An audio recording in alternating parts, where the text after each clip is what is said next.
You're watching the Eternal Tournament Series. Hello and welcome back, everyone, to the fourth round of the Eternal Tournament Series, the fifth weekly of Season 3. I'm once again joined by my wonderful co-host, Truedawn, and we are about to jump into our round 4 matchup between ExKirby, who is on Aggro Combry, versus LoveUP, who is on Shimmering Combry. So a lot of Combry showing up today, as well as Armory.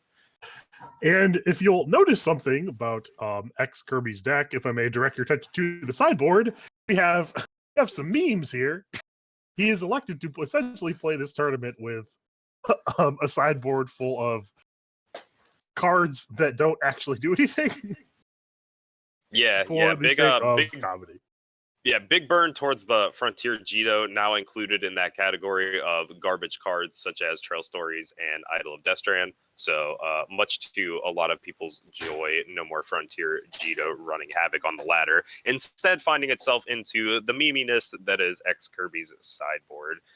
And that is going to make his matchups a little bit interesting, not having a sideboard at all. But clearly, up to this point, it hasn't seemed to matter. His record, I believe, is 3-0.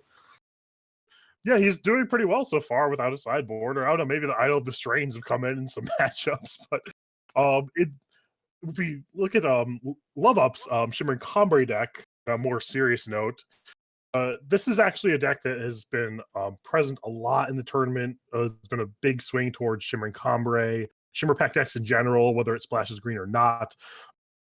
But we do see the Great Parliament, Seraph stand together, and a bunch of cool tools in the sideboard. So we will see if the memes of ExKirby are enough to overcome the late game power of LoveUp Shimmering Combray.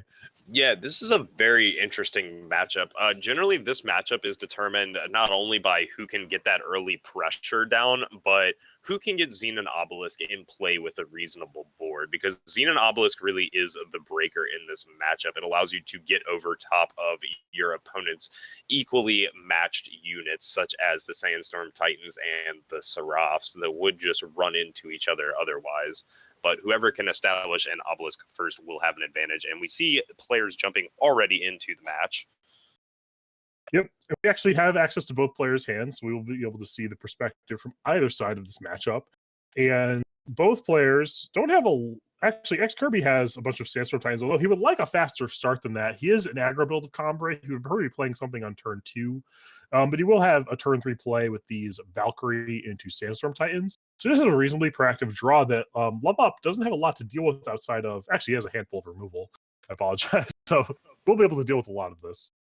Yeah, LoveUp's going to have a reasonably good time here. Going to be able to put this Temple Scribe down for his 4th turn, just draw a card. ExKirby going to commit his 4th turn, very obviously, to play one of these Sandstorm Titans. But we can see LoveUp holding 2 Vanquishes to match each of them. So going to work out pretty well for him. ExKirby, interestingly enough, just getting that Desert Marshal into play now, wants to have the body on board.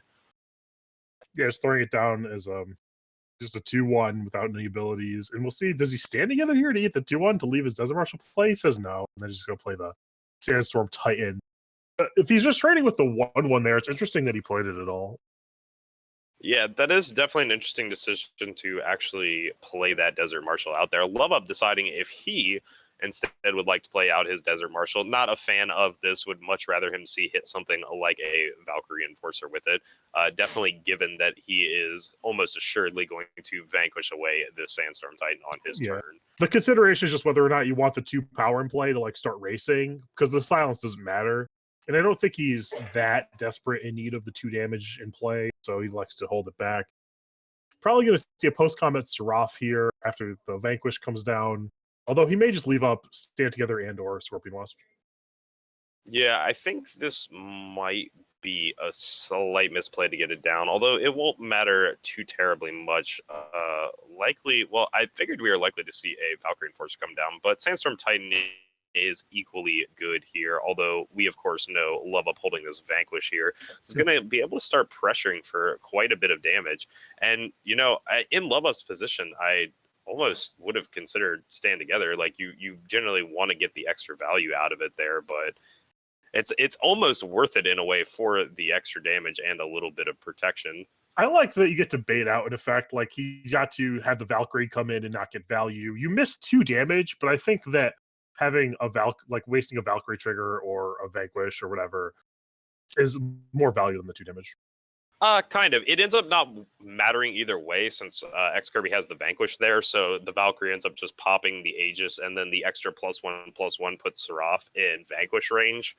Otherwise, we would have just seen 2 Valkyrie Enforcers come down. So kind of a moot point all around, just missing a little bit of damage, but not really incorrect out of LoveUP to play it that way either. Would have worked out very well had there not been a Vanquish to follow. And we do see LoveUP leave up the Scorpion Wasp here instead of playing the Xenon Obelisk. But then it's weird that they take the hit, so I'm not sure exactly why you wouldn't play a Xenon Obelisk if you weren't committed to playing the Scorpion Wasp that turn.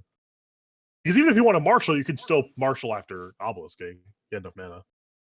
Yeah, he definitely did. Yeah, that is actually quite weird. Maybe the consideration was that he wanted to leave the Scorpion Wasp in case anything too nasty happened, but I can't really imagine that it would. So yeah, definitely a little weird there. Xenon Obelisk is going to come down this turn though. Now it's super awkward because he has the Scorpion Wasp just in play, and it'll get 2 damage in here, I guess. But now it's vulnerable to things like Valkyrie Enforcer, which ExKirby does have. Yeah, ExKirby has his Valkyrie Enforcer to hold this down, and he's also got the Stand Together that LoveUP may not be accounting for on his turn.